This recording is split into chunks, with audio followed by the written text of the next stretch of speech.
What up, guys? This is Chase Wallace here with Mitch Kiernan and Mike Kiernan, and we're What's up? Gonna be shooting the shiznit about NFL standings today. So, what do you got, Mitch? Well, I got here today. We got the NFL standings here with the NFC. Now we got the Packers in the NFC North as always. Now we got the Vikings that are 3-2, respectable, but I just don't feel like they got it this year for the playoffs. What do you think about that, Chase? No, man. Especially with all the other contenders in the different, divisions. Like, for instance, the Carolina Panthers. They're 5-0. They've been really tough this season. Tough competitor.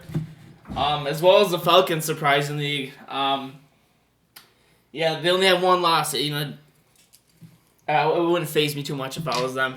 What do you think about the NFC East now? We got those two teams, the New York Giants and the Philadelphia Eagles, are 3-3. We got Dallas Cowboys not too far behind them at 2-3, and the Redskins 2-4.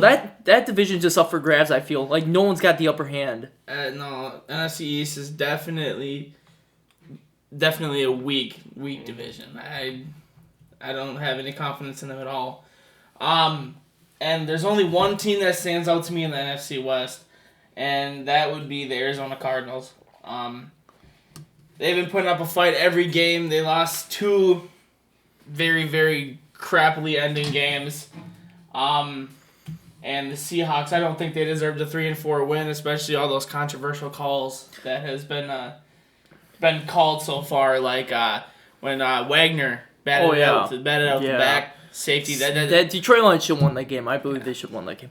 Yeah, and the NFC, we got the NFC South. That's just, I feel like those two teams, Carolina and Atlanta, got that hooked up. Atlanta's already got themselves a playoff spot. I already see Atlanta make the playoffs. Carolina's going to win that division. I mean, I don't see Carolina being a first seed or a second seed going to the playoffs, but they're definitely going to be.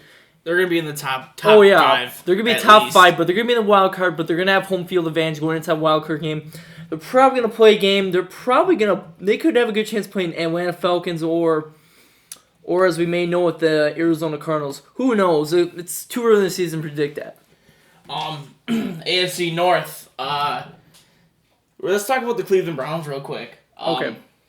I think Josh McCown's a great quarterback. He's a great standout.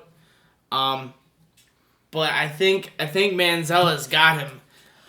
He's a scrambling quarterback, but in all reality, he's got quite the skill set to make the Browns go further than they already are. Yeah, I think though one thing with Manziel, I mean he's great. I think he should start right now, but I think he should learn from McCown a little bit more to learn. I still see a little bit of a college player left in him. I feel like he still needs to mature a little bit more before he's given that starting role because it might be too much for him, and then it could end up turning to Jamarcus Russell. I don't know. I don't think he'll turn to that, but you get my point. I'm saying that. Yeah, let's talk about his him being sent into rehab. Now, I think that's a little too much. He's young, he's dumb. We all had our moments, and he's getting put in rehab for just getting. I think he feels like he's pushed into the NFL right away, and he got in too quick. I figured he should have held it out a little longer before he started his actual professional career, so he can get a feel of what being young is. Yeah, I don't think rehab was the right thing for him to do. Because I'm seriously, he's still a kid. He was barely in college football for that long. I'm how old is he now? Is he 21 now? 22, 23? 20, but still, he's still at the age where he gets some party. He's still at that college age. I don't think going to rehab was the right thing to do. Still all these college football players who are in their 30s, they still party and all that.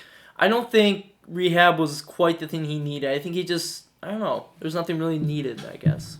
And, to pretty much conclude this podcast, I would like to end it with the underdog of the NFL season. My opinion, I think the Raiders are a big standout. They're going above and beyond with their playing, and just how they execute their plays, and in general, their record's 2-3. They haven't had a record like that since 2004, 2003, something like that. Yeah. I think they're the underdog of the NFL season so far. Me, in my mind, for underdog, I would have to give it, even though even though most people may disagree with me, is the New York Jets. They haven't had a good season in a couple of years. I mean, 4-1. I haven't seen a record of that from them. Last year it took them forever to get a win. I mean, 4-1. I think they have a great chance to beat the Patriots. It's gonna be a toss-up with that game, but we gotta see how it goes this Sunday. All right, guys, we heard it from the Slice here. Thank you, Mitch, for being a guest. Yeah, no problem. And we'll see you guys next time.